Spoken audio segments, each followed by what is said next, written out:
parfois difficile aux auxiliaires de comprendre l'importance de ne répéter que le messager. C'est pour nous un moment de communion.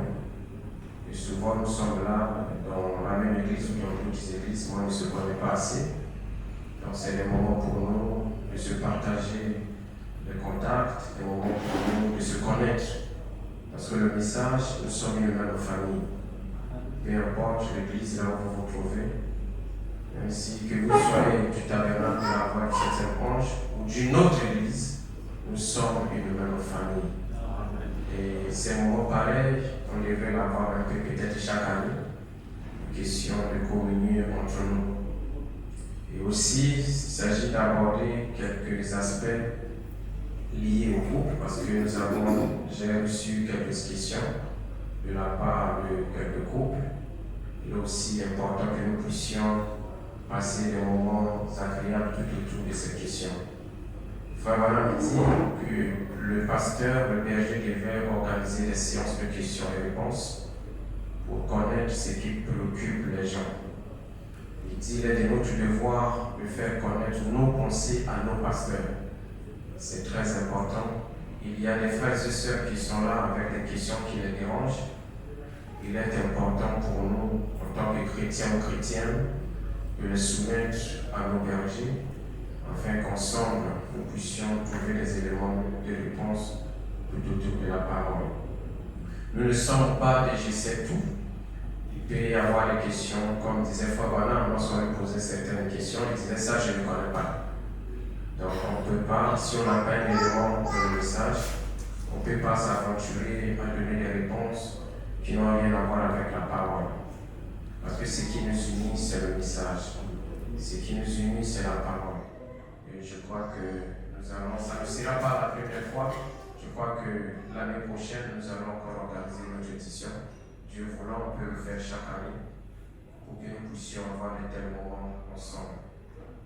Et lorsque nous allons passer des moments de repas, s'il vous plaît, ne causez pas seulement avec votre partenaire, mais aussi causer avec les autres, poser la question à l'autre, tu t'appelles comment. C'est assez gênant de s'asseoir à côté d'un frère ou d'une sœur et de ne pas connaître son nom ou son prénom. Ça ne sera pas assez bien. Lorsque vous allez vous rencontrer dans la rue, ah, la sœur, on s'était rencontrée, tu as même honte parce que tu ne connais pas son nom. Et ça ne sera pas bien. Donc, que le Seigneur vous bénisse le chemin. Nous allons prier comme la parole le demande. Merci Jésus. Oui, merci Jésus. Oui, merci Jésus. Alléluia. Alléluia. Merci Jésus. Merci Jésus. Merci Jésus. Merci Jésus. Merci Jésus. Merci Jésus. Alléluia. Alléluia. Nous te levons. Nous te levons. Nous te levons. Nous te Jésus. Nous te levons. Nous te levons. Alléluia. Alléluia. Nous allons donner la parole au pasteur qui est jugé pour répondre aux prières. Pasteur. Nous allons prier. Seigneur Jésus-Christ, notre Dieu, toi, notre Créateur du ciel et de la terre. Oh Dieu, merci de ce que tu as préparé ce moment. Oh Dieu, que nous retournons ici pour partager tout de ta parole. Seigneur, nous t'appelons les noms de comprendre.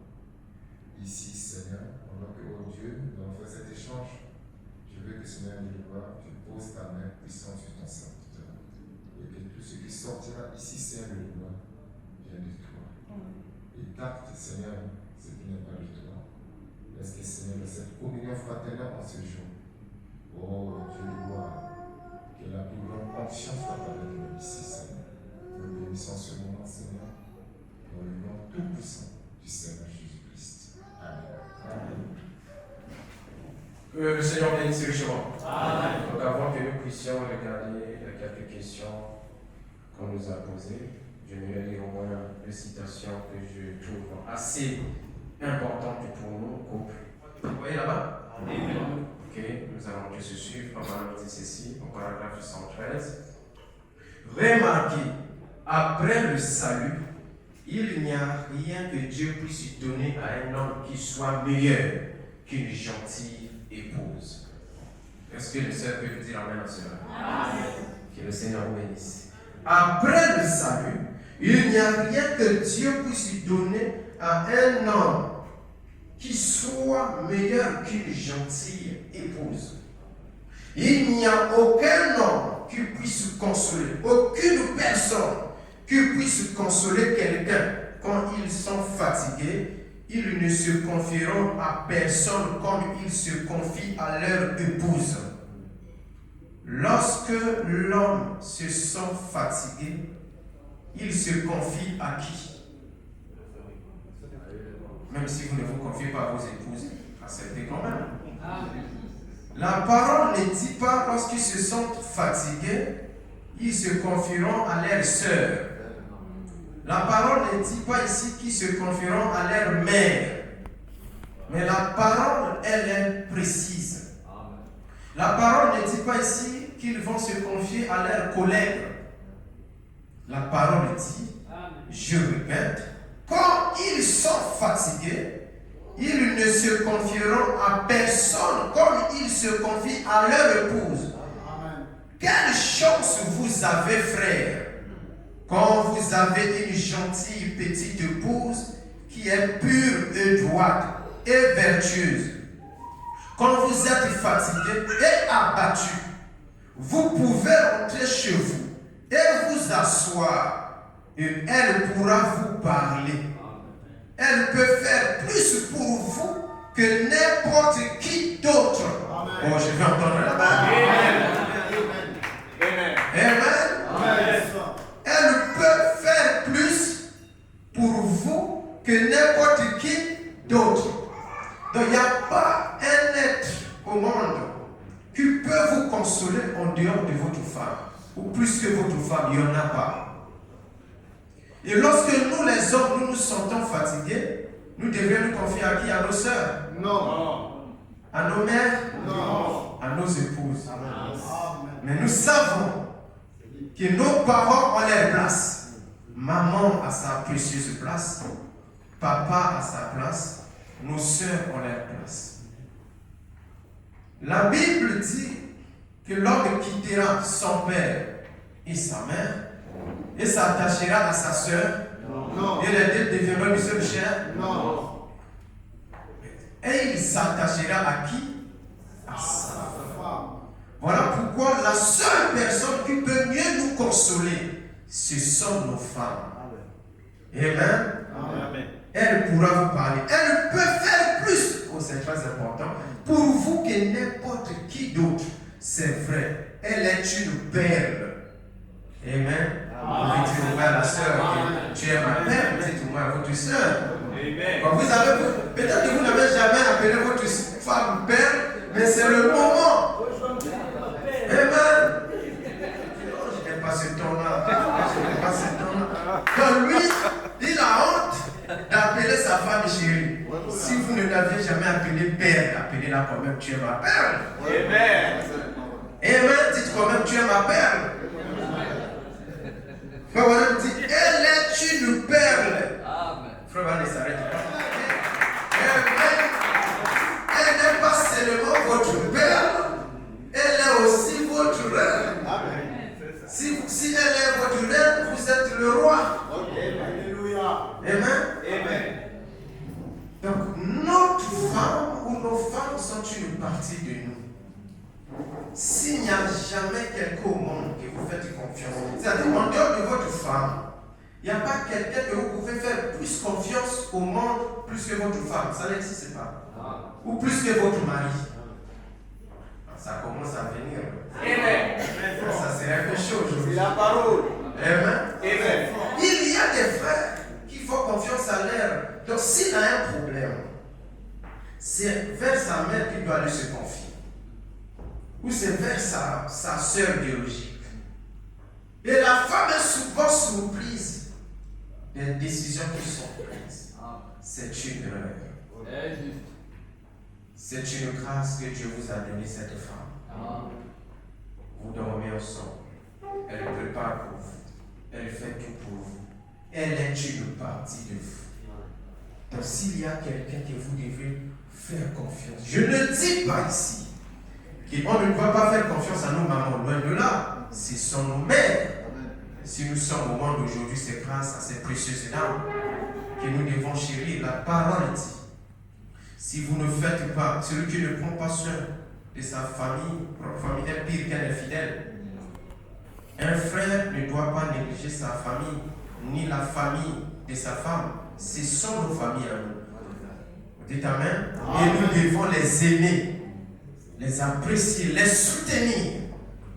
Mais ici, lorsqu'il s'agit de certaines choses, s'il vous plaît, votre épouse doit être la mère chez vous. Que Dieu vous bénisse. Vraiment, nous continuons en disant ceci. Dans l'âge de l'église de la Odyssée. Une femme bonne est un joyau sur la couronne d'un homme. Amen. La Bible ne dit pas une mère bonne est un joyau sur la couronne d'un homme. La Bible ne dit pas une bonne sœur est un joyau sur la couronne d'un homme. Maman est une couronne sur la tête de papa. On est d'accord? Amen. Mais nos épouses sont un joyau sur la couronne, sur notre couronne. A dit l'homme le plus sage de la terre. Un homme devrait honorer une bonne femme. Les frères, c'est Amen. Un homme devrait faire quoi? Honorer une bonne femme. Vous voyez? Mais une femme mauvaise, c'est de l'eau dans son sang. Et son sang, c'est sa vie. Vous les hommes qui avez de bonnes épouses, vous ne savez pas combien vous devrez remercier Dieu pour une bonne épouse. Merci Seigneur. Car si Dieu pouvait donner comme aide à l'homme quelque chose de meilleur, il l'aurait fait. Mais une femme est la meilleure aide que Dieu puisse donner à un homme. Je vais entendre un amen. Amen. Une femme, c'est quoi? C'est la meilleure aide que Dieu puisse donner à un homme. Et nous devrions honorer, respecter nos femmes. Je vais souligner quelque chose qui me vient à l'esprit. C'est pas responsable de blâmer ou de reprocher sa femme devant ses parents, même vos propres parents. C'est-à-dire, vos soeurs sont là et tu es en train de reprocher à ta femme quelque chose devant tes parents. Ils ne vont pas respecter ta femme. Si vous avez une reproche à faire envers votre mari, ne le faites pas devant vos parents. Ou même les enfants, rentrez dans la chambre. S'il y a quelqu'un qui doit protéger votre femme, c'est vous-même. Amen. Le protecteur de la femme, c'est l'homme. Est-ce que les hommes, vous êtes d'accord avec moi? Amen. Vous ne pouvez pas reprocher votre femme, dire des choses à votre femme devant les enfants. Les enfants vont grandir dans une mauvaise atmosphère. Et si c'est des hommes, ils pourront aller répéter cela chez leurs femmes. Si ce sont les femmes, ils vont répéter cela chez leurs maris. Aimez vos femmes ou aimons nos femmes comme nous nous aimons nous-mêmes. On est d'accord? Amen. La femme doit être votre amie. Si jamais vous avez une meilleure amie, c'est votre femme. Si jamais vous avez un meilleur ami, c'est votre femme. Donc c'est votre complice. Il y a des frères, permettez-moi, lorsqu'ils rentrent dans la chambre, la sœur sort au salon. Lorsque la sœur rentre, ils sortent. Donc ils ne peuvent même pas rester 5 minutes et discuter de l'avenir ensemble. C'est une erreur. Si le frère a des projets, il préfère aller les discuter avec ses parents. Permettez-moi de vous dire ce que mon père me disait. Vous me le permettez? Amen. C'est une parenthèse. Mon papa me disait, mon fils, si tu veux réussir dans ce que tu fais, associe ta femme. Amen. Pourquoi il le dit? Parce qu'il a eu beaucoup de projets, mais comme il n'associait pas sa femme, c'était des échecs sur échecs. Et souvent, les femmes sont au courant après qu'il y a un échec. Votre bénédiction est rattachée à celle-là que Dieu vous a donnée, ou à celui-là que Dieu vous a donné. Nos femmes, nos hommes sont une partie de nous. Si tu n'as jamais fait confiance à ta femme ou à ton mari, que ce soit le moment à la sortie d'ici qu'il y ait une nouvelle expérience.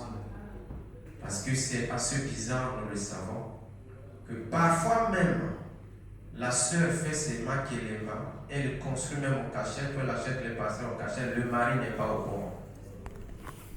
Alors que l'homme et la femme, la Bible est claire, deviendront comment? Une seule. Le constat fait dans les couples même du message, apparemment nous sommes un lorsqu'il s'agit de faire des enfants. Là, l'homme et la femme sont un. Mais lorsqu'on arrive aux questions d'argent, là, il y a le problème. Et je crois que c'est sur cette question qu'on doit commencer. Lorsqu'on arrive sur des aspects financiers, non, l'argent de la femme c'est la femme, l'argent de l'homme c'est l'homme. Lorsque l'homme et la femme deviennent un, c'est autre chose. Autre chose.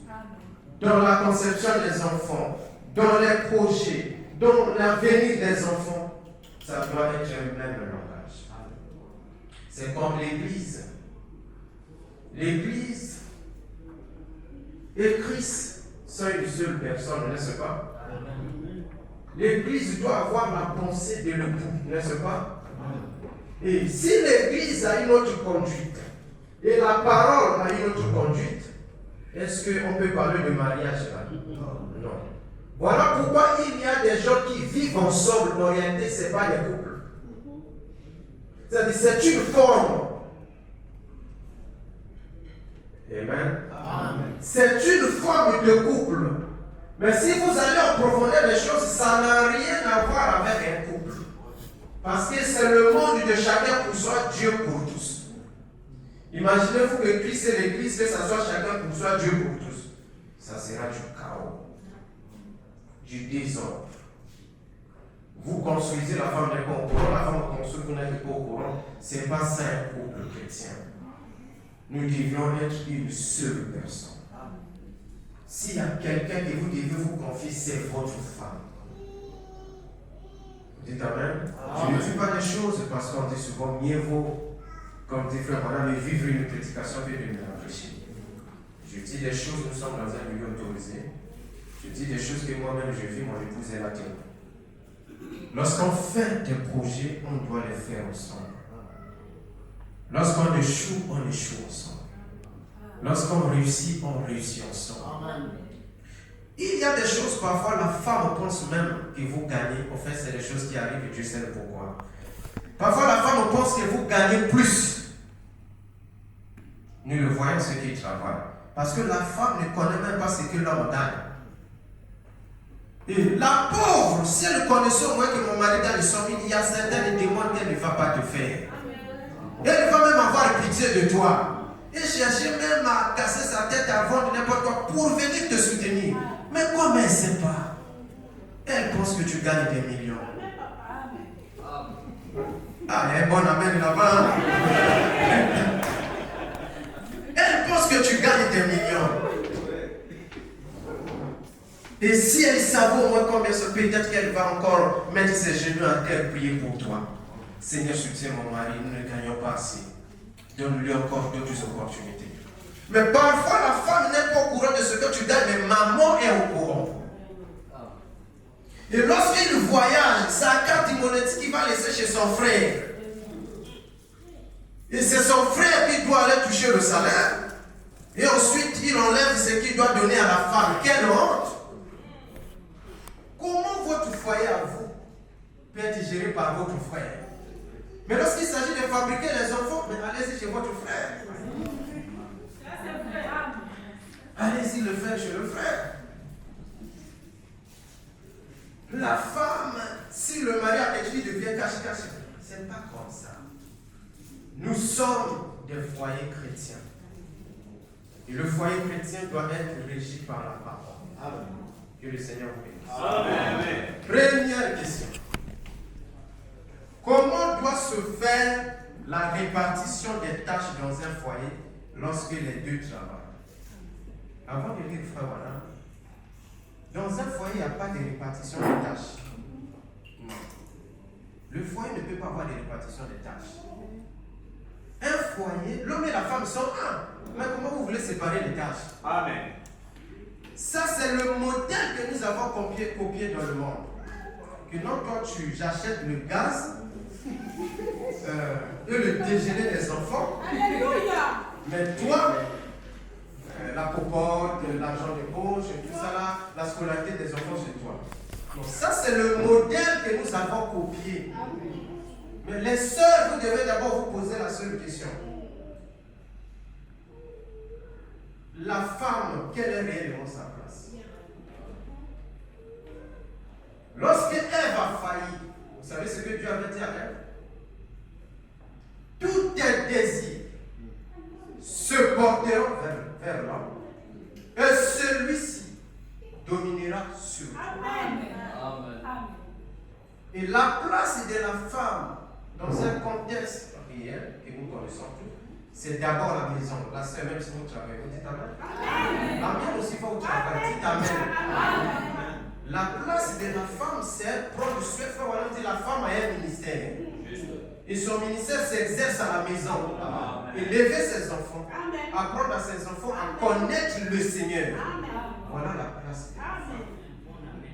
Mais étant donné que c'est une aide, si le mari a des difficultés, et comme aujourd'hui c'est très difficile parfois de joindre les deux bouts du mois, et qu'il permet à la femme de travailler, cela ne signifie pas que le revenu de la femme c'est un autre revenu, celui du mari c'est un autre revenu. Non, dans un foyer correct, le mari emmène son revenu, la femme emmène son revenu, les deux c'est un seul revenu. Et sur la base de ce revenu, vous faites vos programmes. Bon, toi tu gagnes 200 000, je gagne 100 000. Notre revenu est un revenu de 300 000. Ma femme est stagiaire. Excusez-moi, hein, c'est pas bien de le dire, mais je suis obligé. 50 ans. Elle est à la BGFI. Pour le moment stagiaire. Lorsqu'elle arrive avec son revenu de stagiaire, et souvent je n'ai pas le temps d'aller à la banque prendre mon salaire, c'est elle qui va. Elle va prendre mon salaire là-bas. Elle mélange tout ça, c'est un seul salaire. Et on fait les programmes avec. Je ne dis pas des choses que je fabrique. Amen. Mais je dis des choses que je vis. Amen. Donc, on a un seul revenu. Si on peut se dire, bon, cette fois-ci, bon, on donne, parce que vous devez soutenir, on doit soutenir nos parents, s'il vous plaît. Ça ne veut pas dire que si tu es marié, ta maman est loin là-bas, vous n'avez pas un regard sur votre maman, elle n'a pas un regard sur ses parents, c'est pas ça la parole. On peut se dire, si le revenu n'est pas conséquent, que ce mois-ci, on donne à ta maman quelque chose, et le mois prochain, on pense à l'autre maman. C'est juste des questions d'organisation. Mais c'est un seul revenu. La femme, je peux vous lire, frère, voilà? Amen. Question et réponse numéro 2. Question 98. Frère Branham, est-il permis aux femmes de travailler dans les affaires publiques quand elles ont un mari en bonne santé et des enfants? Je pose cette question pour quelqu'un d'autre. Parce que les sœurs, on doit connaître notre place, n'est-ce pas? Amen. Même si la parole blesse, il faut dire Amen. Amen. Voilà. 153. Eh bien ça, je n'en sais rien, je ne peux pas me prononcer, mais voici simplement mon sentiment là-dessus. Moi, je crois au sentiment de frère Branham. Permettez-moi de dire ceci.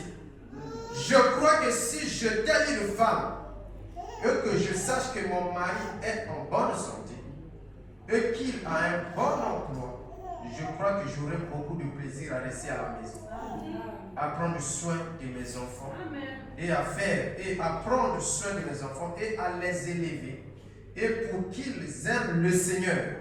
Et si j'avais du temps libre après la lessive et mes autres tâches, je pense que j'apprendrai à mes enfants à servir le Seigneur. Amen. Là, je suis content d'entendre les sœurs dire Amen.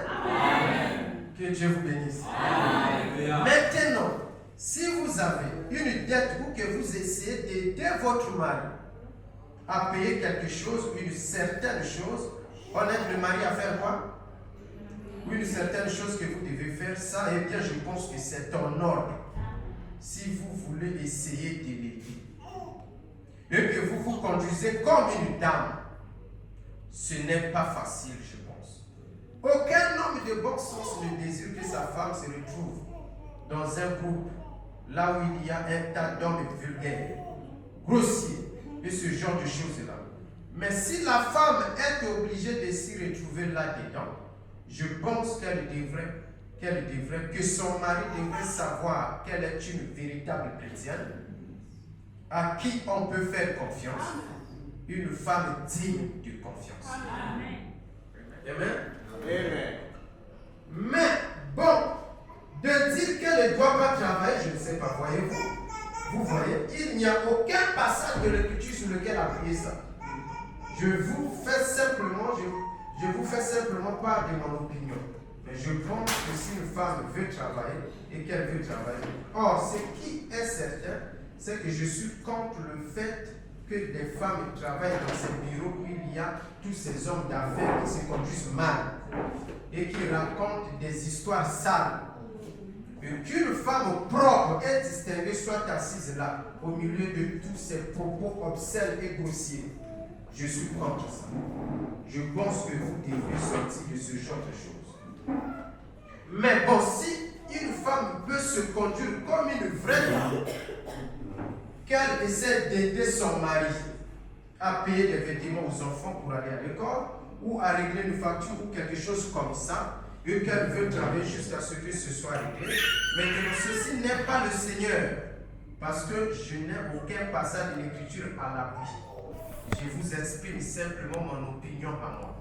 Mais par contre, je ne pense pas que si c'est juste parce qu'elle veut travailler pour pouvoir trotter et pour avoir plus d'argent à dépenser, ou pour sortir et aller dans les bars, ou pour boire, fumer et faire n'importe quoi, là je ne pense pas qu'elle devrait le faire.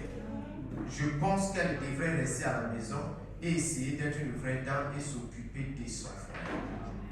Frère Bonham est clair, n'est-ce pas? Amen. Donc la femme, c'est une nécessité. Elle travaille pour aider qui? Son mari.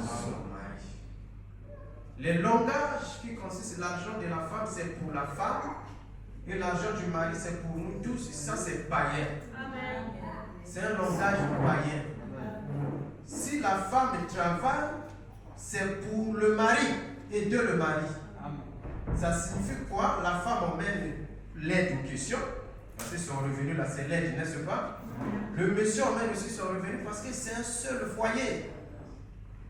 Donc il n'y a pas de tâches à répartir. Et toi, tu t'occupes du déjeuner. Moi, je prends ceci, le gaz, surtout que les sœurs aiment le gaz. Parce que ça coûte 7 000. Amen. Les sœurs aiment le gaz parce que ça ne coûte pas beaucoup. Parfois, c'est 7 000. Pensez-vous que ça soit à ce juste que le pauvre frère, avec ce qu'il gagne, il se bat à prendre soin de vous, les enfants, mais vous faites vos makélimba en cachette. Parfois, vous êtes ici, vous avez les makélimba, vos maris ne sont les pauvres. Et vous le faites directement au boulot là-bas. Quand tu trouves l'argent, tu envoies droit à Kikala. Ou quand tu achètes déjà une parcelle là-bas. Et tu as la maison avec les locataires à Ouando, à Kikala, à Pointe-Nord. Le pauvre frère n'est pas au courant. Merci. Et parfois même le frère va louer chez sa femme, sans qu'il sache que la maison là, c'est la maison de ma femme. C'est pas normal. Amen. Le pauvre frère, lorsqu'il vient avec son petit chéri, regarde le peu que j'ai. Le premier à donner le programme, c'est elle. Ça, on envoie à maman, ça, on envoie à papa. Et puis encore, parfois les parents qu'elle propose, ce sont seulement ses parents. C'est ça. Non. Lorsque nous sommes ensemble, les parents de la femme sont les parents du mari. Les parents du mari sont les parents de la femme. Nous devenons une seule famille. Vous devez aimer la maman de la femme quand vous aimez votre maman. Parce qu'elle est votre mère. Vous savez, ma belle-mère m'aime beaucoup. Elle m'appelle toujours son premier fils. Est-ce que vous voyez? C'est ce que nous devrions le faire ainsi. Mais ne faites pas s'il y a un peu d'argent. Et d'autres encore, ça me vient à l'esprit. Si ses parents arrivent, ils donnent l'argent au cachet pour que la femme ne voie pas qu'il a partagé ses parents. Ou si la femme veut partager à ses parents, c'est au cachet. Soyons libres. Amen. Soyons libres. Nous devons être des foyers libres. Le chrétien, c'est la liberté.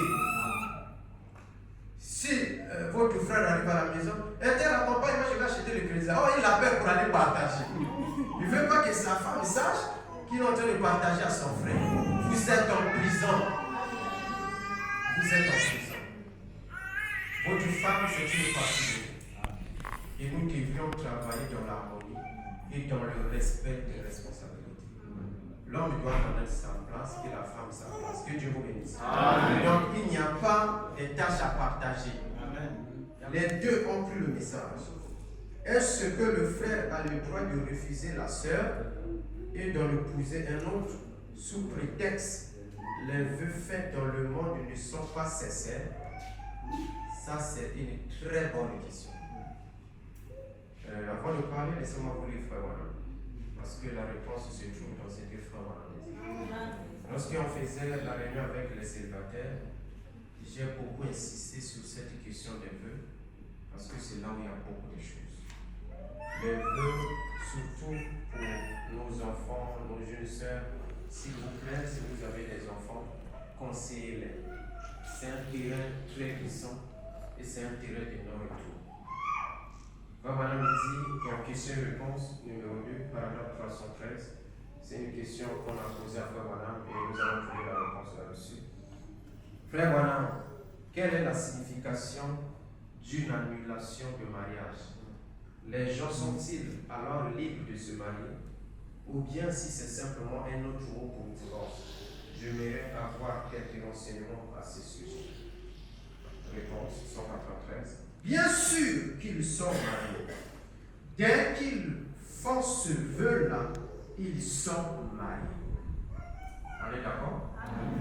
Dès qu'ils font ce vœu, ils sont comment? Ils sont mariés. Si par exemple, un jeune homme promet à une jeune fille de l'épouser, qu'il le fait de bonne foi, alors il est lié envers cette jeune fille. C'est tout comme s'il l'avait épousée. La seule chose que la loi fait, c'est de vous donner un document qui vous autorise à vivre légalement ensemble. Et ainsi éviter que vous viviez en concubinage.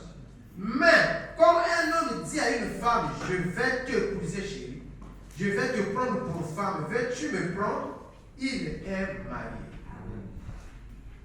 Votre vœu, c'est sacré. Et c'est ça, en fait, qui vous unit en mariage. Il n'y a aucun prédicateur qui peut vous marier. Amen. Aucun magistrat ni rien d'autre. Ce qui le fait, c'est le vœu. Amen. Que vous avez fait vous-même à Dieu et à cet homme. Une fois que vous avez fait cette promesse, vous êtes mariés. Madame, continue. Et vous, jeune femme, si vous avez promis à ce jeune homme de l'épouser, vous êtes tenu de le faire. Si vous en épousez un autre, après avoir été tenu de faire ça, alors en tout cas à partir de maintenant, vous vivez dans l'adultère. Et remarquez, c'est la même chose pour un jeune homme qui promet à une femme de l'épouser. Ne faites surtout pas de vœux à qui que ce soit, à moins d'avoir réellement l'intention de vous y tenir. Souvenez-vous, voilà la référence de la Bible pour appeler ça. Joseph avait promis à Marie de l'épouser et Dieu a dit que c'était, connaissez l'histoire. Les vœux sont sacrés. Vous connaissez l'histoire du frère Billy Paul. Frère Billy Paul, l'enfant personnel, l'enfant de notre prophète. Lorsqu'il est allé prendre cette jeune fille catholique, elle n'était pas du message. Quand Frère Branham a brisé ça, parce que ce n'était pas correct, mais Billy Paul, Frère Branham a refusé de consacrer le mariage de Billy Paul parce que pour Frère Branham, Billy Paul était lié. Et pourtant, c'était avec une femme païenne. Mais pour Frère Branham, Billy Paul était lié. Frère Branham dit, si j'ai fait ça pour Billy, à qui j'ai été à la fois un père et une mère, qu'en est-il de vous? Branham, notre prophète. Et la grâce qu'ils ont reçue, Frère Branham est allé implorer le pardon sur la montagne. Parce que c'était compliqué. Mais qu'est-ce qu'il a dit après? Nous devons dire aux autres de ne pas le faire. Nous avons l'obligation de dire à nos enfants de ne pas le faire. Donc les vœux, Billy Paul l'a fait avec cette fille, mais ils étaient liés. Donc voilà pourquoi les vœux, ne faites pas les vœux après aujourd'hui, demain vous verrez, non, ce n'était pas sincère. Comme un frère disait, mais reprenez pour que ça soit sincère.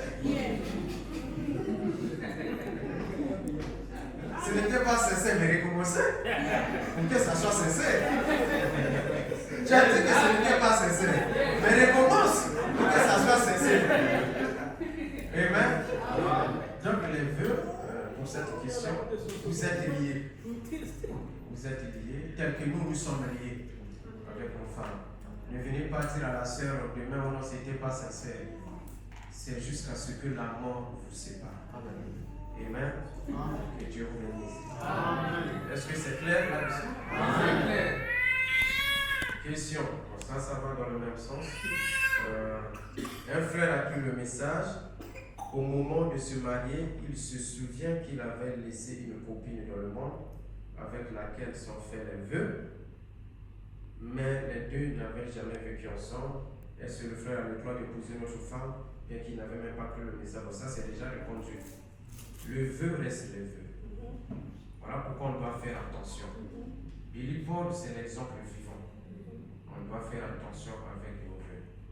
C'est pas aller faire des promesses comme souvent. Beaucoup de jeunes sœurs, je vous le dis, se sont retrouvés dans ces pièges-là. Le frère, vous qui avez des filles ou des jeunes garçons, vraiment faites attention. Le frère, emporté par l'amour entre guillemets, il vous emmène la fille sur la montagne, ils se font des vœux. Après, il vient le demain, après, non, ce n'est plus elle, c'est une autre personne, ainsi de suite. C'est devenu un désordre absolu. Un désordre absolu. Les vœux restent les vœux. Ce qui lie les gens, ce sont les vœux. Vous êtes d'accord? Ce sont les vœux. Le frère Branham, attendez, je vais vous chercher quelque chose. Le frère Branham dit ici. Okay. Je l'ai dit à nos jeunes sœurs. Frère Branham donne un exemple ici. Paragraphe 14, dans l'annonce de l'agneau, 45, exemple des vœux. Et alors, l'étape suivante, c'est de se faire des promesses. L'un et l'autre doivent se faire des promesses. Vous feriez par exemple une promesse. Frère Branham donne l'exemple des vœux. Chérie, si tu veux bien m'épouser, je promets d'être loyal et fidèle. Je ne regarderai aucune autre femme, ou je ne regarderai aucun autre homme. Je ferai tout ce qui est de mon devoir de femme. Si nous avons des enfants, je ferai tout ce qui est de mon devoir de mère. Je serai une femme au foyer. Toutes ces promesses doivent être faites ou devraient être lettres dans un mariage fait correctement. On est d'accord? Donc, voilà l'exemple qu'il faut donner sur les vœux. Voilà pourquoi ne vous engagez pas ou demandez, conseillez nos enfants, surtout ça j'insiste, pour nous qui avons des enfants, des filles, frère Serge, les autres frères, on doit vraiment. Voilà pourquoi, lorsqu'on fera la réunion avec les parents, tous les parents, parce qu'ici tout le monde n'est pas là, on abordera un peu toutes ces questions-là. Faites de vos enfants vos amis. C'est une parenthèse. Pour que si jamais l'enfant veut s'engager sur un terrain, que l'enfant ne puisse pas avoir honte de le dire à ses parents. Papa ne doit pas être trop Hitler. Quand papa territ seulement à la maison, c'est la terreur qui s'installe. Comme disait le frère Mira à l'époque, trop de lois rendent des enfants hypocrites. Je ne sais pas si tu t'en souviens toujours. Trop de lois rendent des gens hypocrites. Quand vous atterrissez à la maison, les enfants rentrent dans les chambres comme les souris. Les enfants doivent être contents d'entendre la voix de papa. Ah, c'est papa qui arrive. L'enfant, mais papa, comment s'est passé la journée? Ça doit se passer comme ça. Amen. Mais tant que tu as guéri, l'enfant court vite dans la chambre. Amen. Ou dès que maman arrive, oh là là, c'est Marguerite, là. La dame de fer. C'est terrible. La dame de fer, c'est elle. Et les enfants vous ont surnommé la dame de fer avec vous.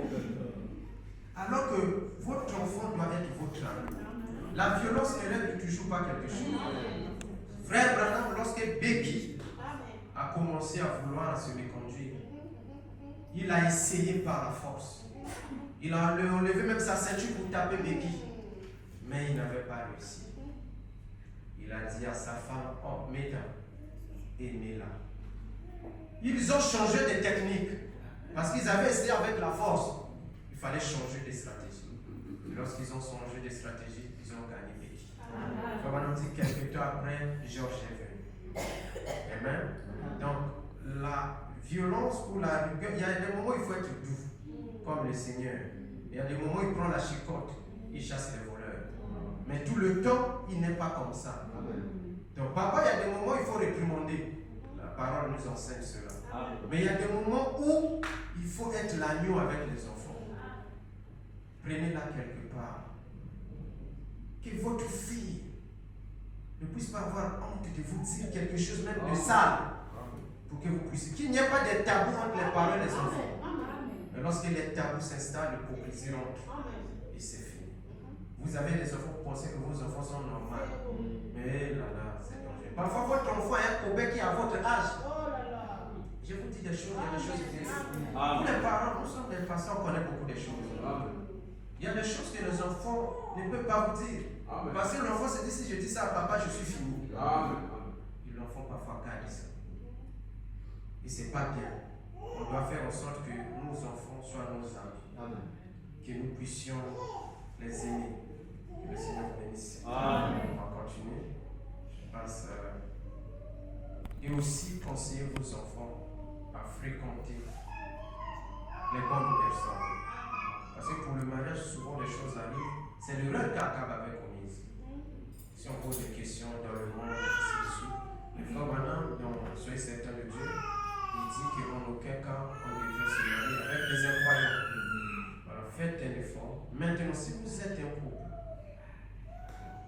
votre mari est encore dans le monde, Dieu a fait grâce que vous puissiez croire le message.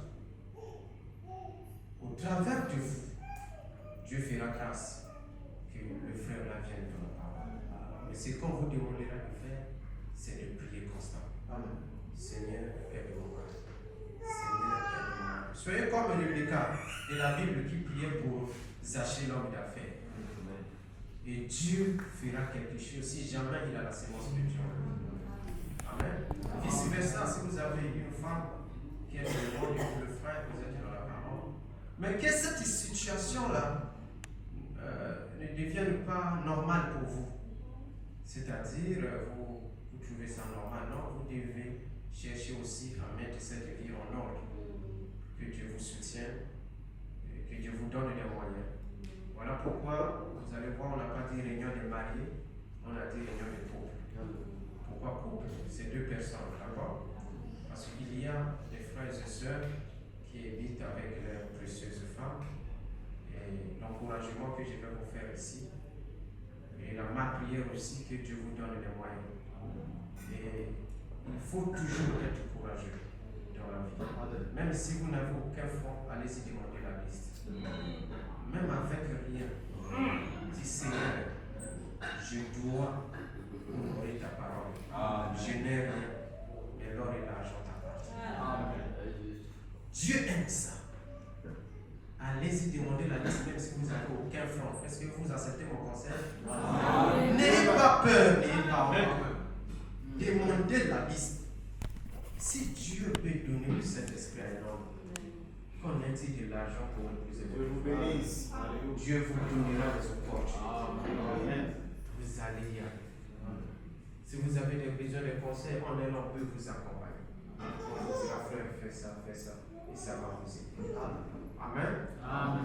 Les sœurs devaient dire Amen. Ok, il y a une question qui m'a été posée. Qu'est-ce que le message nous dit sur le contrôle des naissances? Frère Branham me dit ceci, dans entendre, reconnaître, agir selon la parole de Dieu. L'enfantement tire à sa fin la féminité, la maternité, et bien le contrôle des naissances est pratiqué partout. Et ce sont des petits chiens qui ont pris la place.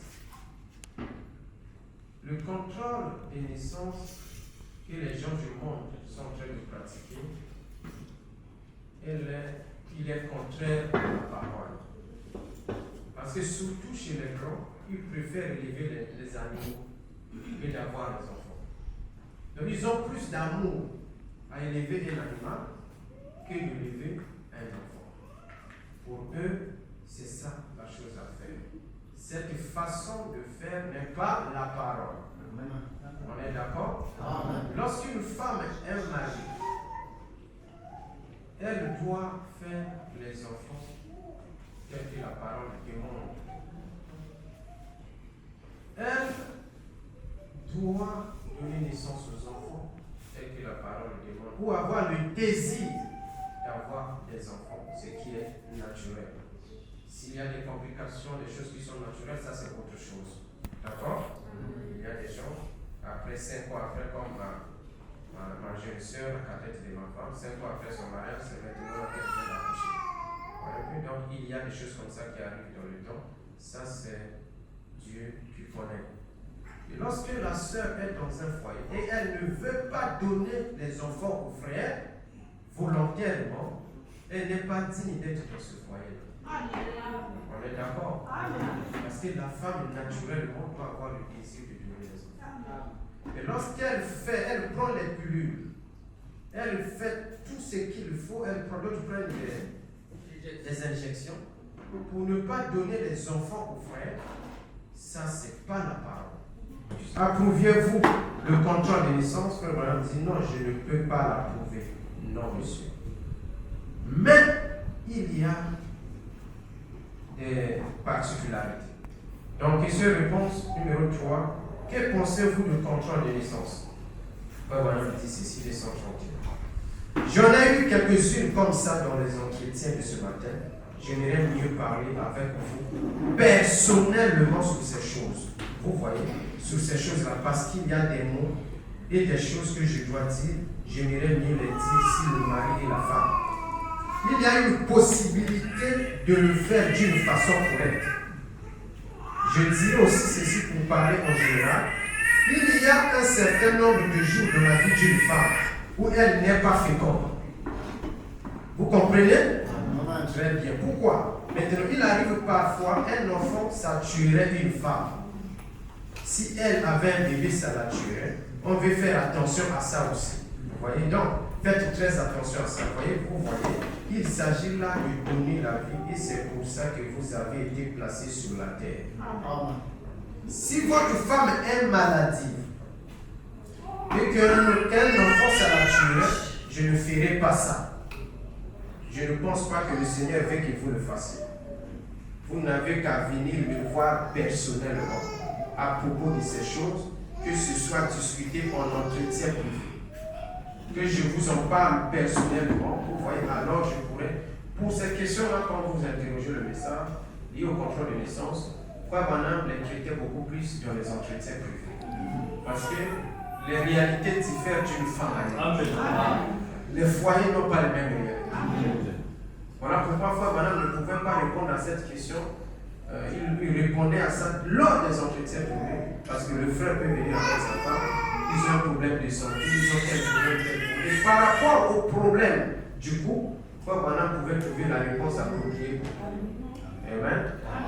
Vous voyez, chaque individu, je peux vous savoir si les gens me montrent pas. Vous voyez, ils me disent différentes choses, je vais vous voir juste. Vous voyez, parce que quand c'est présenté comme ceci, on ne sait pas, c'est qu'avec l'individu là et ce genre de choses, je peux savoir si ces gens disent la vérité ou pas.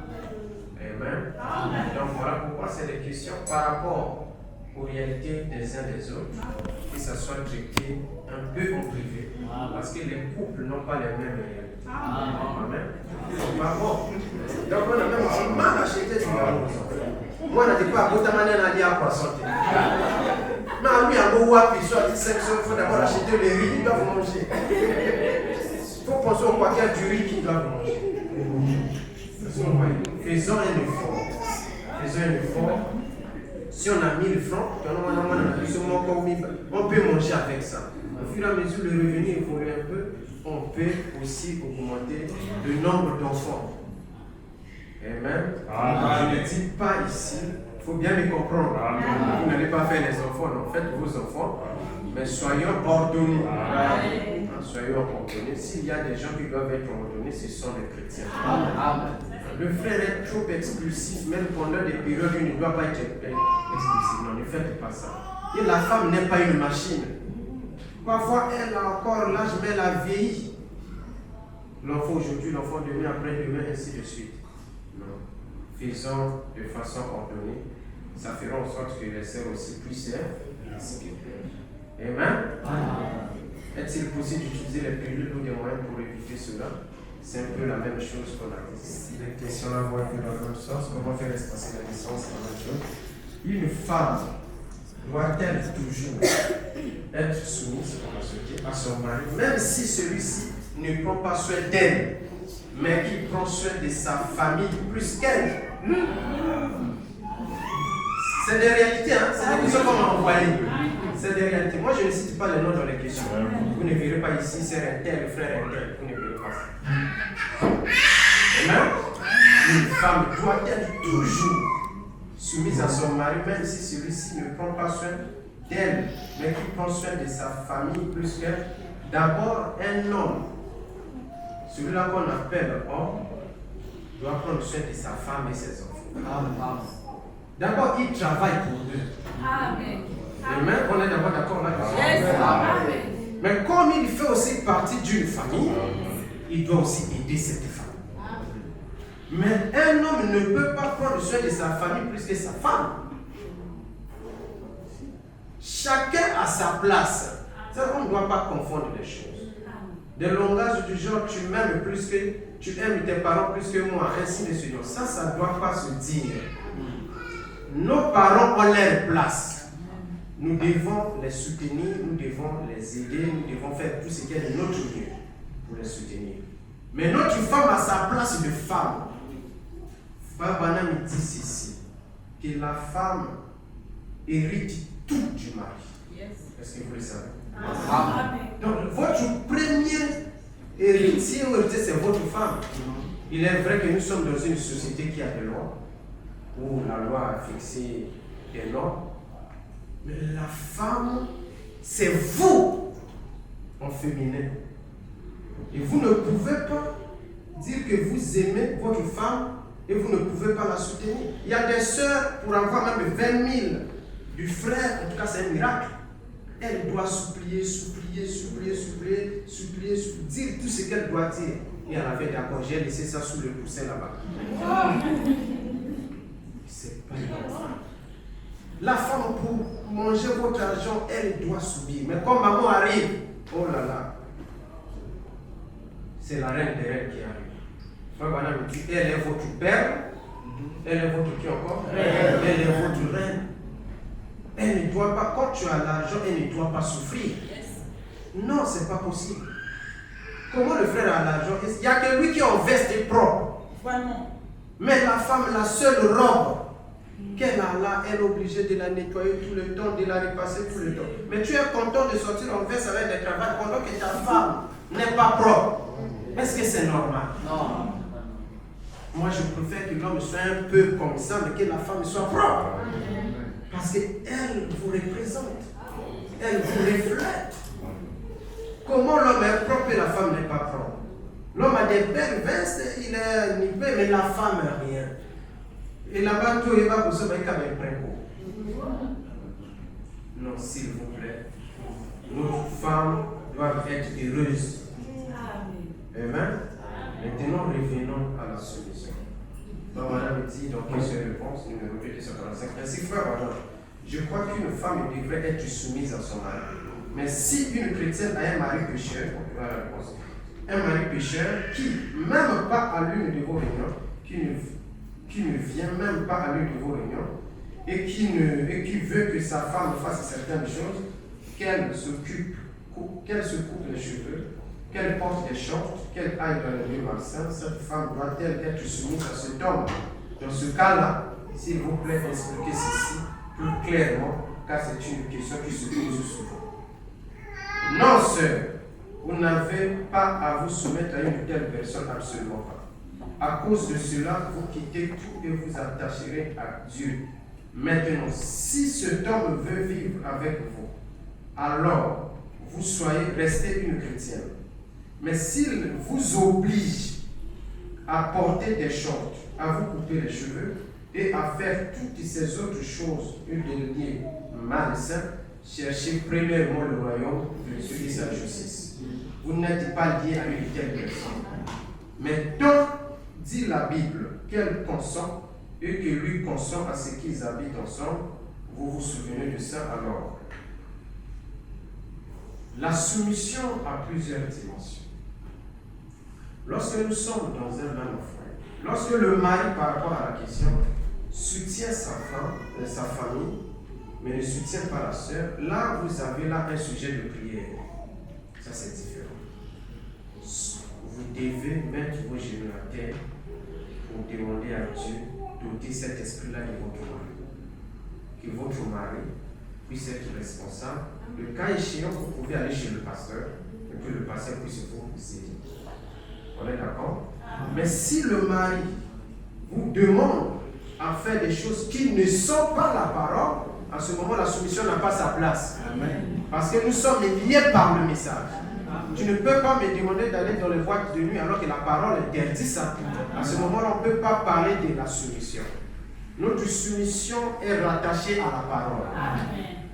Si le mari vous demande à faire des choses qui ne sont pas la parole, et ne le faites pas. Parce que votre âme vaut plus que votre mari. Amen. On est d'accord là-dessus? Parce que le salut est plus que tout. Hein? Le salut est plus que tout. Donc, la femme, la Bible dit, femme, soyez, et mari, aimez vos femmes. Chez la femme, Dieu parle de la soumission, et chez le mari, Dieu parle de l'amour. Pourquoi ici on parle de l'amour, ici la soumission? Parce que sans l'amour, vous ne pouvez pas vivre ensemble. Dieu sait que la femme, c'est une vase faible. La femme, c'est la partie faible. Et l'homme, pour qu'il puisse vivre avec une femme, il doit vraiment l'aimer. Parce que dans l'amour, il y a le pardon. Dans l'amour, il y a la patience. Dans l'amour, il y a la compréhension. Dans l'amour, il y a beaucoup de choses. C'est ce que nous appelons par la vertu mère. Mais si l'amour n'est pas dans un foyer, ça sera le chaos. Imaginez-vous Méda, l'épouse de Frère Balaam, notre prophète, qui arrive à claquer la porte à Frère Balaam. Elle n'avait pas prémédité, mais c'est arrivé. Mais il fallait assez d'amour. À cause de cela, Dieu n'avait pas supporté ça. Dieu avait frappé Méda. Et Méda allait tromper. Frère Balaam était obligé tout le temps d'aller implorer la grâce de Dieu. Seigneur, elle fait ceci pour moi. Seigneur, elle est ceci pour moi. Et Dieu avait écouté la prière de Frère. Donc il peut arriver que la sœur pose un acte qui n'est pas correct, mais vous devez avoir assez d'amour pour la supporter, pour la protéger. Et ce n'est pas que la sœur pose un acte qui n'est pas correct, vous prenez déjà le téléphone pour dire à vos parents ou à sa famille. Est-ce que vous avez vu ce que votre fille a fait chez moi ici? Ce n'est pas la parole. Amen. Vous ne devez pas vendre votre femme chez votre famille. Non, ne faites pas ça. Ou la femme fait autant. Les problèmes du foyer doivent rester au foyer. Ah oui. Ce n'est pas que vous appelez vos frères pour parler de vous. Ils ne vont plus respecter votre femme. Et ils ne vont plus respecter votre mari. Donc c'est cela l'amour. S'il y a des problèmes, ça doit rester dans le foyer. Voilà, les femmes, savez-vous que votre mari n'est pas seulement votre mari, il est aussi votre chef. Amen. Le chef de la maison, c'est le mari. Amen. Quand le frère parle, il est à 2 mots, tu es même à 1000 mots. Attends, tu es déjà loin. Le mari, c'est le chef. Si vous pensez qu'il adore, attendez un autre moment. Attendez un autre moment. Au moment approprié, appelez-la. Appelez le monsieur dans la chambre, parlez calmement. S'il ne fait toujours pas comme moi, laisse-moi. Allez-y dans la prière. la prière change. La prière change. Il doit y avoir, pour qu'un foyer soit un foyer, il doit y avoir un respect mutuel. C'est ce que moi j'appelle le respect des responsabilités. Donc, les étoiles, pour qu'il y ait l'ordre au niveau de la galaxie, chaque étoile est à sa place. La femme doit savoir que le monsieur là, c'est mon mari. L'homme n'a jamais été créé pour la femme. Dit la parole, mais la femme a été créée pour l'homme. Est-ce qu'on est d'accord? Et le mari aussi doit savoir que celle-ci est ma reine. Elle est ma perle. Ce n'est pas votre paillasson. Et il y a même parfois les frères qui tapent leurs femmes. Ça, c'est encore grave. Comment un frère qui a le Saint-Esprit peut taper sa femme? Votre femme est une partie de vous. C'est comme se taper soi-même. C'est pas normal. Donc pour qu'il y ait l'harmonie dans le foyer, le mari doit savoir. Parfois la femme aussi a raison dans ses propositions. Mais toi, comme tu as toujours raison, un foyer où le mari a toujours raison, ça pose problème. Le frère a toujours raison. La soeur ne peut rien lui dire. La soeur ne peut rien proposer. Il n'y a que les propositions du frère qui doivent passer. Là, il y a un problème. Vous pouvez prendre des décisions, mais écoutez aussi l'autre. Écoutez d'abord l'autre. Peut-être ce qu'elle va dire, tu avais oublié un détail. Et elle va vous sauver de l'affaire. Ne soyons pas des couples où les maris ont toujours raison. Où ce sont les idées du mari qui doivent être imposées. Non, la femme peut vous proposer quelque chose de bien. Donc on doit être des foyers qui doivent travailler dans une harmonie mutuelle, dans une joie parfaite. Voilà pourquoi je vous disais au départ, la femme doit être votre amie et le mari doit être votre ami. Parce qu'il a considéré ses disciples comme ses amis. Il n'a rien caché à ses disciples. Vous devez considérer votre femme comme votre ami. S'il y a quelqu'un où vous pouvez tout dire, c'est votre femme. S'il y a quelqu'un où vous pouvez tout dire, c'est votre mari. Parfois on dit 2, on cache 3. On dit 3, on cache 6. Ne faites pas ça. Parce qu'après, les conséquences pourront être grandes. Merci. Que le Seigneur vous bénisse. Amen. Je peux continuer ou je m'arrête là? Yes. L'âge de l'église de Thyatire.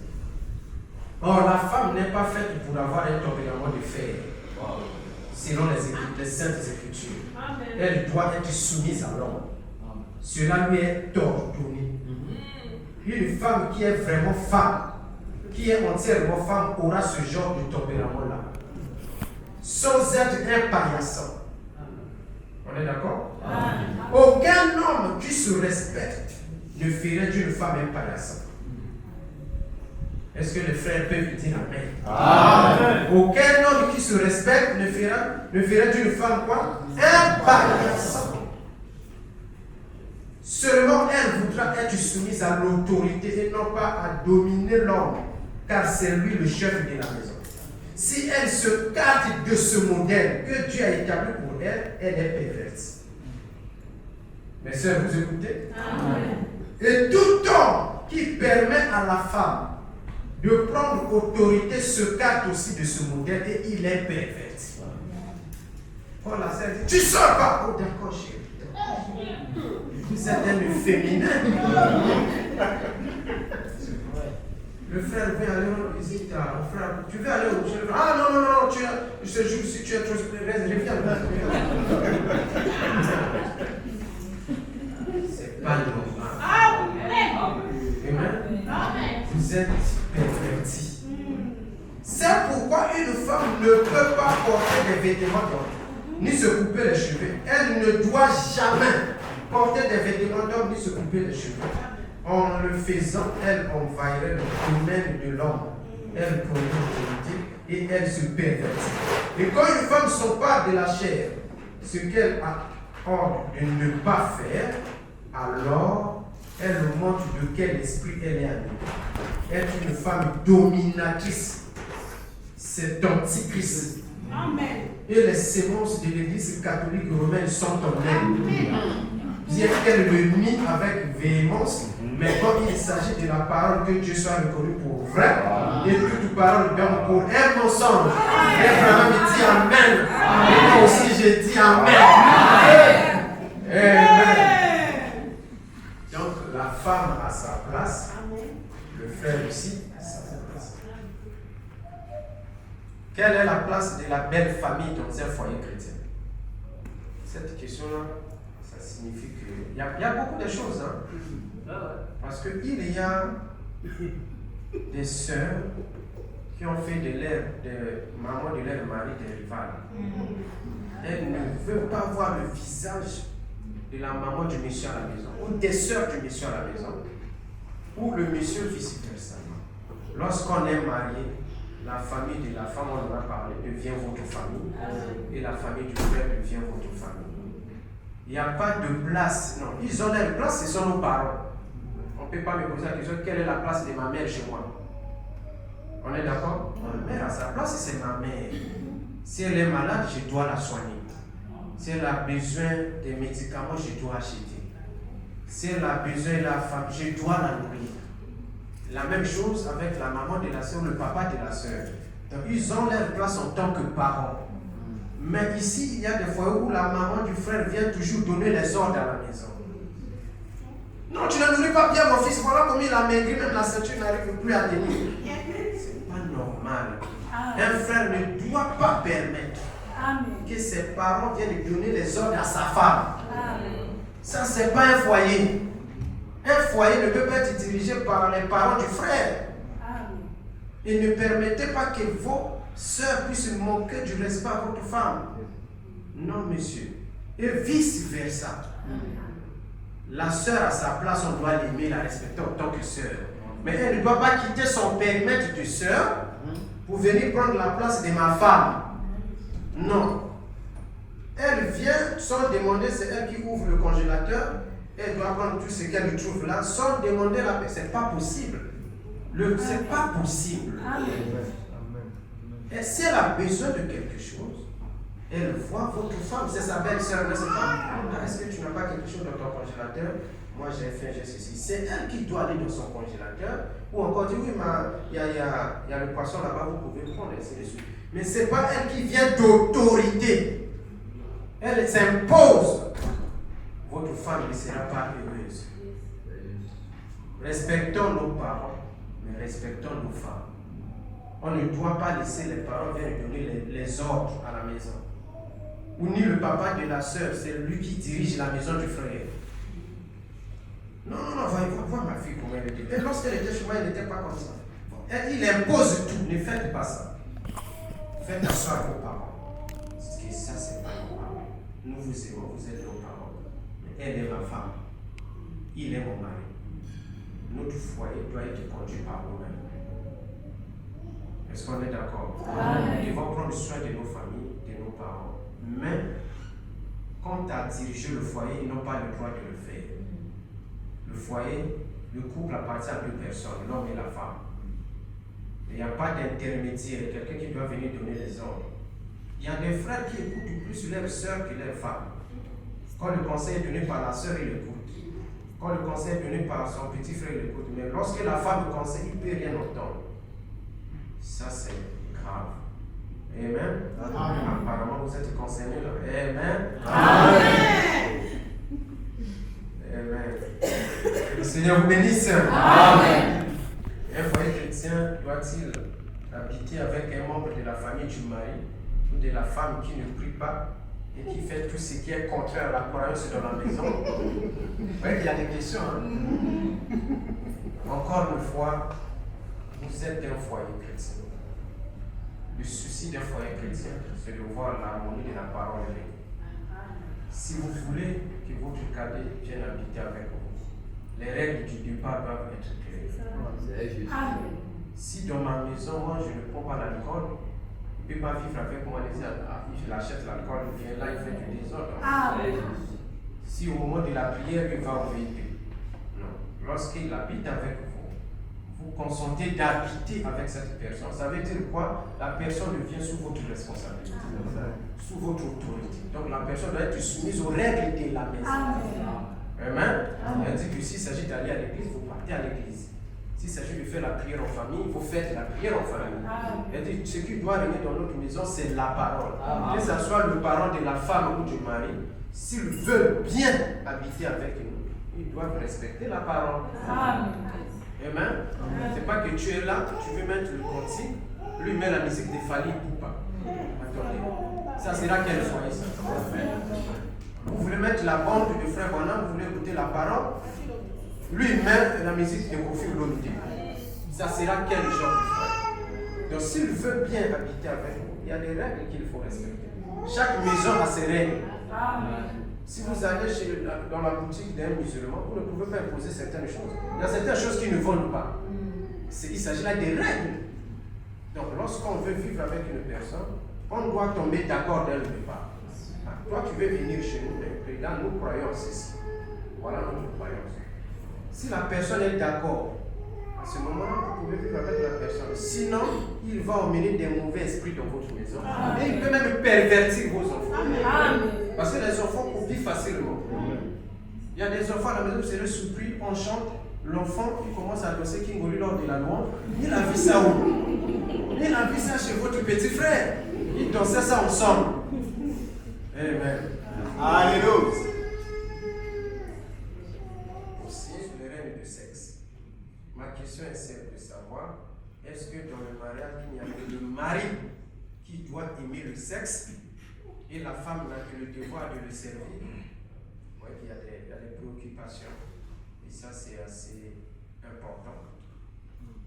Dans un mariage correct, c'est l'amour mutuel. La femme n'est pas un paillasson. La femme n'est pas quelque chose où on doit seulement imposer des choses. Et elle n'a pas le droit de demander quelque chose. Non. Dans un foyer correct, il peut arriver que c'est le mari qui a envie. Ou encore, ça peut venir aussi du côté de la femme. Mais en tout cas, le problème ici, c'est de se comprendre. De se comprendre que la femme aussi a un moto.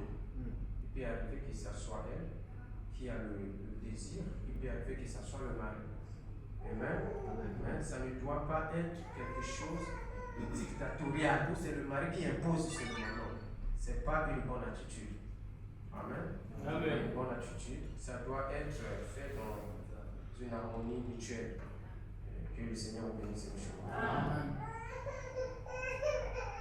En ce qui concerne que signifie le règne du sexe, Frère Branham dit dans les hommes qui sont en prison, paragraphe 292, je vais vous dire quelque chose, sœur, que vous êtes peut-être vieux jeu, mais vous avez quelque chose que ces règnes du sexe n'ont pas.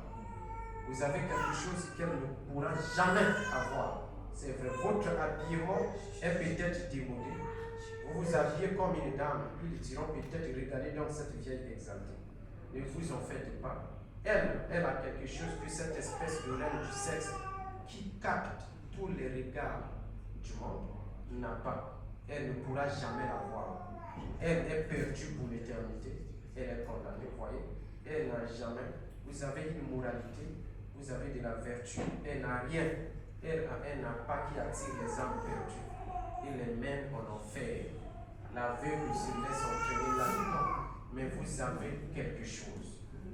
L'expression règne du sexe, il s'agit des femmes qui aiment la vie. Il s'agit des femmes qui aiment, comme l'expression l'indique, le sexe tout le temps.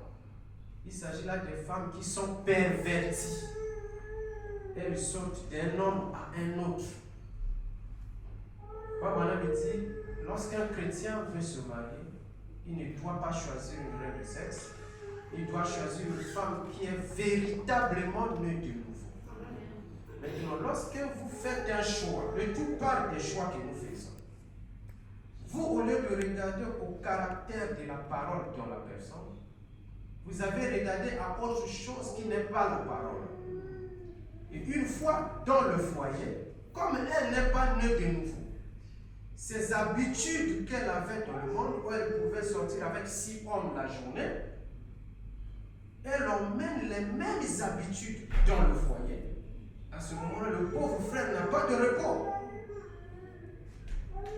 Et le frère est obligé de fuir la maison tout le temps, il cherche les communions partout. Il cherche les communions partout. Parce qu'il sait que dès qu'il arrive à la maison, c'est la galère qui commence. Amen. Mais ne confondez pas. Il peut arriver que dans un foyer, c'est l'homme qui aime beaucoup plus que c'est la femme, mais cela n'a rien à voir avec les règnes du sexe. Ça n'a rien à voir. Les règnes du sexe, il s'agit là même des femmes perverties, qui ont des vies qui ne sont pas correctes, qui aiment la vie, qui vont d'un homme à un autre, qui aiment le sexe tout le temps, ce qui n'est pas correct. Mais lorsque vous êtes né de nouveau, les habitudes de la parole s'installent en vous. Amen. Vous faites de tout selon la parole. Vous savez qu'il y a un temps pour toutes choses. C'est pas ce que la parole nous dit. Il y a un temps pour toutes choses. Il y a un temps pour ceci, il y a un temps pour aller chercher l'argent, il y a un temps pour éduquer les enfants, ainsi de suite. Que le Seigneur vous bénisse. Amen. Nous sommes des grandes personnes, nous connaissons un peu qu'est-ce que cela veut dire. Donc, pour ça, je reviens sur cette question.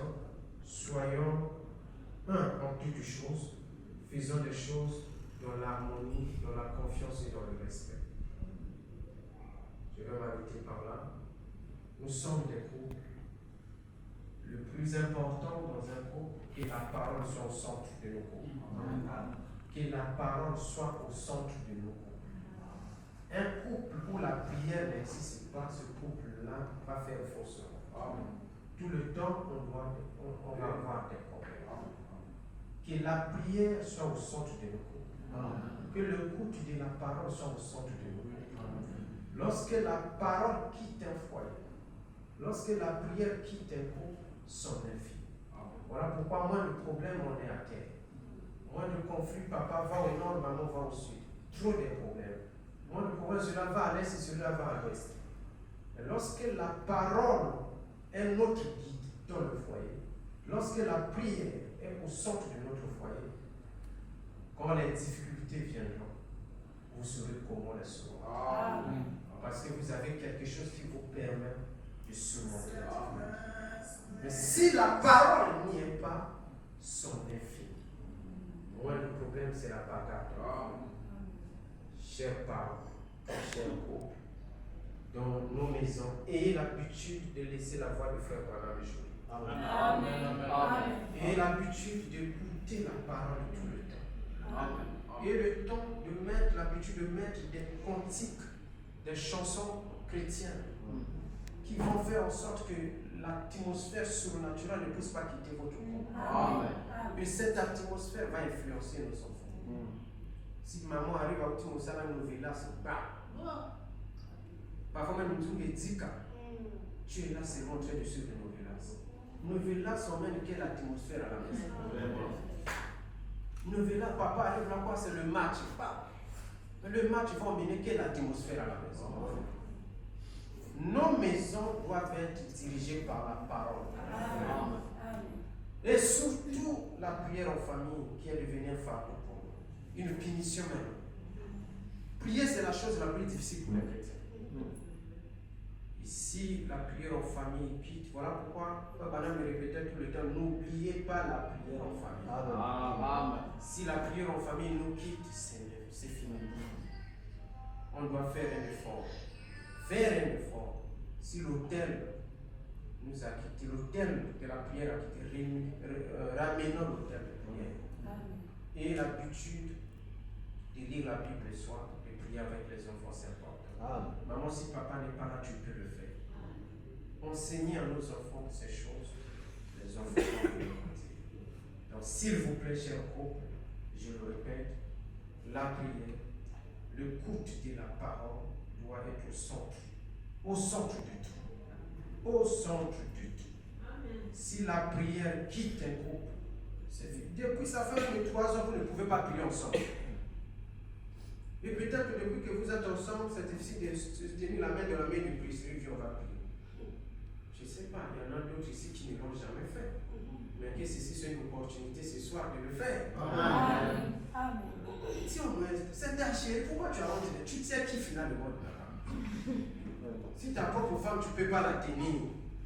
C'est rare, quand il y a des frères où ne peut pas tenir sa femme comme ça. Il est là-bas, la sœur ici. Amen.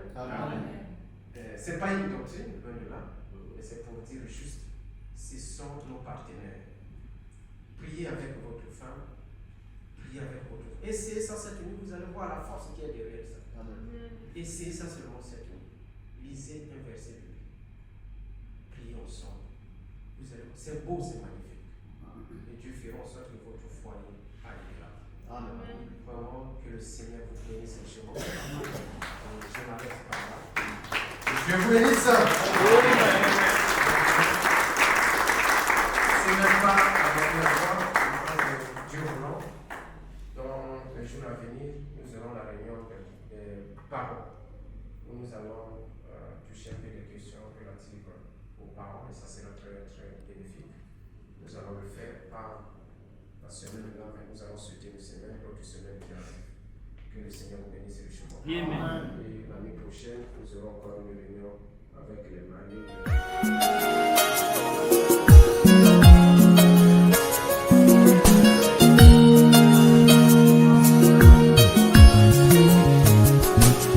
Oh, il est parfois difficile aux auxiliaires de comprendre l'importance de ne répéter que le messager.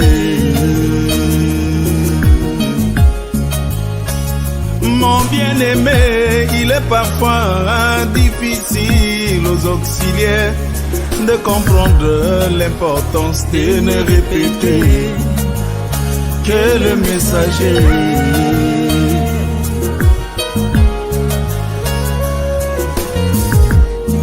Toi, mon frère prédicateur, aussi puissant que tu peux être, n'oublie pas que tu n'as pas de message à nous.